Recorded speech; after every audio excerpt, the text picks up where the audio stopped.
రాంబాబు గారు, రాంబాబు గారు మీకు అనుభవం ఉన్నది, మీరు హైదరాబాద్ నగరాన్ని చూశారు. సరే, ఒక మహానగరం ఓవర్ నైట్ ఎస్టాబ్లిష్ కాలేకపోయినా కనీసం మనకి సైబరాబాదు ఈ పార్టు ఒక 20 ఏళ్లలోనూ 25 ఏళ్లలోనూ చాలా వేగంగా, ఇప్పుడు గచ్చిబౌలి కానీ శేర్లింగంపల్లి కానీ ఒక వెస్ట్ సిటీ అంటాం కదా హైదరాబాద్లో, ఒక 10-15 ఏళ్ళు 20 ఏళ్లలో బ్రహ్మాండంగా అసలు బంపర్ టు బంపర్ వెళ్ళే పరిస్థితి అక్కడ నెలకొంది. ఇలాంటి ఒక నగరం, ఒక పెద్ద నగరం, సరే ఇంకా అంతకన్నా 10 రెట్లు పెద్దది రావాలని కోరుకుందాం, ఆ ఏర్పాట్లు జరగాలని కోరుకుందాం. ప్రాథమికంగా ఇవాళ ఆంధ్రప్రదేశ్ అమరావతికి సంబంధించి కొన్ని ప్రభుత్వ కార్యాలయాలు, కోర్టులు, అలాగే కొన్ని విద్యా సంస్థలు, వైద్య సంస్థలు ఇవి వచ్చున్నాయి ఆల్రెడీ. ఇంకా మౌలిక వస్తువులు 34,000 ఎకరాల భూమి ఉన్నది అక్కడ ప్రభుత్వ అధీనంలో. సో ఇవి వేగంగా విస్తరణ జరగాలి, వేగంగా అభివృద్ధి చెందాలి, పరిశ్రమలు రావాలి, ప్రజలు తరలి రావాలి, అక్కడ ఇళ్ళు కట్టుకోవాలి, లేకపోతే రియల్ ఎస్టేట్ పెరగాలి. ఇవన్నీ జరగాలంటే ఫస్ట్ ఏం జరగాలి, అది మీ నుంచి నేను కోరుకుంటున్నాను. నమస్కారం అండి, చెప్పండి. హెచ్ఎంటీవీ ప్రేక్షకులకి నమస్కారం అండి. సార్, నేను ఇక్కడే ఆంధ్రప్రదేశ్ జనరల్ సెక్రటరీ, నా పేరు రాంబాబు అండి. చెప్పండి రాంబాబు గారు. ఇవాళ నరేంద్ర మోడీ గారి, ప్రధానమంత్రి నరేంద్ర మోడీ గారి చేతుల మీదుగా మళ్ళీ అమరావతి రీస్టార్ట్ అవడం చాలా ఆనందదాయకమైన విషయమే. దీనికి ముందు మన కూటమి ప్రభుత్వాన్ని కూడా అభినందించాలి. మళ్ళీ కూటమి ప్రభుత్వం వచ్చి మళ్ళీ ఈ కార్యక్రమం మొదలైనందుకు మన ముఖ్యమంత్రి చంద్రబాబు నాయుడు గారు, మరి పవన్ కళ్యాణ్ గారు, నరేంద్ర మోడీ గారి గర్వించదగ్గ విషయం మనందరికి. ఇప్పుడు ఇది మళ్ళా అమరావతి స్టార్ట్ అయ్యింది. ముందు దీంట్లో ఇది కనుక స్టార్ట్ అవ్వాలంటే అంతకుముందు చంద్రబాబు నాయుడు గారు వచ్చినప్పుడు దీన్ని స్టార్ట్ చేశారు. అమరావతిని సెంట్రల్లీ లొకేటెడ్ అని చెప్పి దీన్ని అమరావతి ప్రాంతాన్ని ఎన్నుకుని దీన్ని చేయడం చాలా గర్వించదగ్గ విషయం.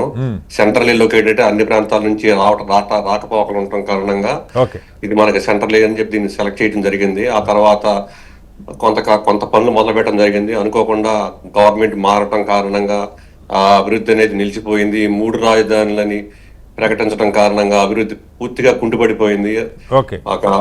మన వ్యాపారవేత్తలు అవనండి, ఎవరైనా ఎంటర్ప్రైనర్స్ కానీ వచ్చి అసలు ఎక్కడ పెడదాం మనం అనే సందిగ్ధంతో ఈ 5 సంవత్సరాలు అలా గడిచిపోయినాయి. ఎక్కడ అభివృద్ధి జరగలేదు. వైజాగ్ అవనండి, కర్నూలు అవనండి, విజయవాడ అవనండి, ఎక్కడ పూర్తిగా కుంటుపడిపోయింది. మన ఇప్పుడు రాంబాబు గారు అది కుంటుపడిపోయింది. అనుకోకుండా మళ్ళీ మన చంద్రబాబు నాయుడు గారు రావడం కారణంగా తిరిగి మళ్ళీ ఇది మనకి సాధ్యపడుతుందని భావిస్తున్నాము. ముందు అమరావతిలో కానీ పనులు ఎలా అంటే, ముందు ప్రస్తుత రైతుల యొక్క కోరికలు ఏంటంటే ఫస్ట్ ఇన్ఫ్రాస్ట్రక్చర్ అండి, రోడ్స్ వేయాలి, దాంట్లో ఎలక్ట్రికల్ లైన్స్, ఆ అభివృద్ధి చేసిన ఫ్లాట్స్ అన్నిటిని వాళ్ళు కనుక అభివృద్ధి చేసి ఆ రైతులకు అప్పచెప్పి ముందు ఆటోమేటిక్ గా అక్కడ కన్స్ట్రక్షన్ యాక్టివిటీ, మాలాంటి బిల్డర్స్ మేము విజయవాడలో చుట్టుపక్కల ప్రాంతాలు కడుతున్నాము, మేము కూడా వెళ్ళి ఇప్పుడు మేము వెళ్ళి అక్కడ చేయాలన్నా కూడా, కన్స్ట్రక్షన్ చేయాలన్నా అక్కడ రోడ్లు లేవు, లైట్లు లేవు, అట్లా చేయడానికి కూడా ఛాన్స్ లేవు అలాంటి వాళ్ళు వెళ్ళి.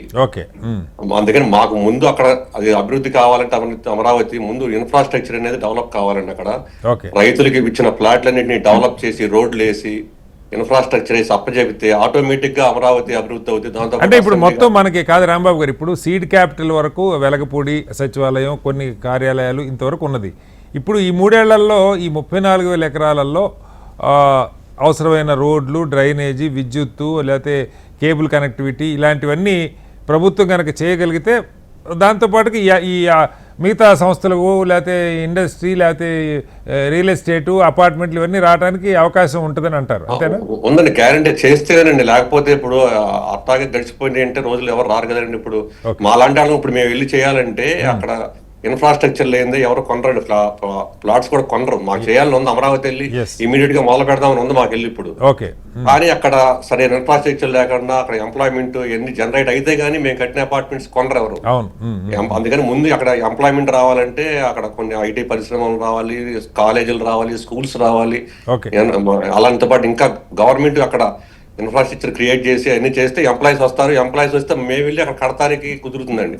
అక్కడ ఎవరో లేకుండా వెళ్ళి మేము ముందుగానే కడితే అక్కడ మా పెట్టుబడులు పెరిగిపోయి మళ్ళీ మేము అక్కడ వ్యాపారాన్ని కంటిన్యూ చేయలేం. కాబట్టి గవర్నమెంట్ ముందు ఇన్ఫ్రాస్ట్రక్చర్ క్రియేట్ చేసి అక్కడ ఎంప్లాయ్మెంట్ అనేది కలిగించాలండి. ఎంప్లాయ్మెంట్ లేకపోతే ఈ రోజుల్లో అక్కడ ఏది అభివృద్ధి కాదండి. హైదరాబాద్ డెవలప్ అయిందంటే ఎంప్లాయ్మెంట్ అండి, ఐటీ గానీ అలాంటి ఉండబట్టే హైదరాబాద్ శరవేగంగా చంద్రబాబు నాయుడు గారు మొదలుపెట్టిన తర్వాత శరవేగంగా అభివృద్ధి చెందింది.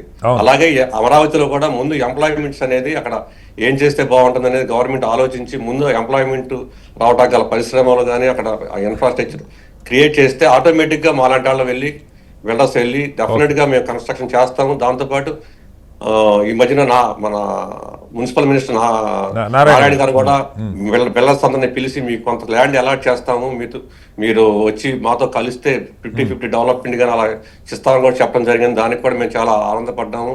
అలా మాకు కూడా గవర్నమెంట్ నుంచి ప్రోత్సాహం వస్తే మేము కూడా వెళ్ళి అక్కడ అమరావతిలో మా వంతు మేము డెఫినెట్ గా కన్స్ట్రక్షన్ చేస్తాము.